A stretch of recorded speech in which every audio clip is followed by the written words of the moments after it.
जी नमस्कार।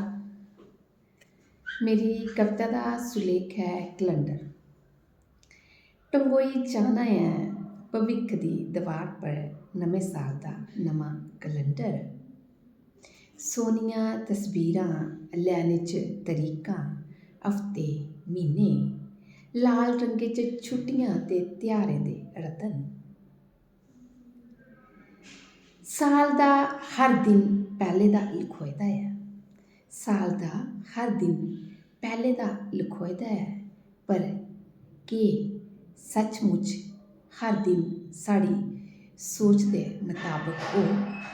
पर केह् सचमुच हर दिन साड़ी सोच दे मुताबक होग?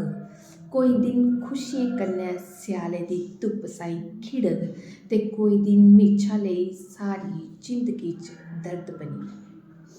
कोई दिन खुशियें कन्नै स्याले दी धुप्प साहीं खिड़ग ते कोई दिन म्हेशा लेई छप्पी जाग जिंदगी च दर्द बनियै।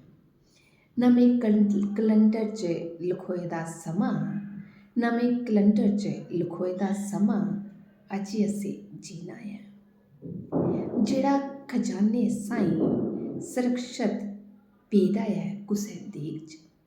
जेह्ड़ा खजाने साहीं सुरक्षत पेदा है कुसै देग च। की निं अस सारी चिंतें गी छोड़ियै, की निं अस सारी चिंतें गी छोड़ियै गासै डोआरी भरचै इक बेफिकर पक्खरू साहीं। की निं अस सारी चिंतें गी छोड़ियै गासै डोआरी भरचै इक बेफिकर पक्खरू साहीं।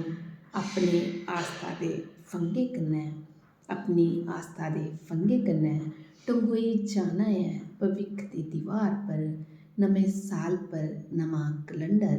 सोहणियां तस्वीरां लैने च तरीकां हफ्ते महीने लाल रंगे च छुट्टियां ते त्योहारें दे रतन। धन्यवाद।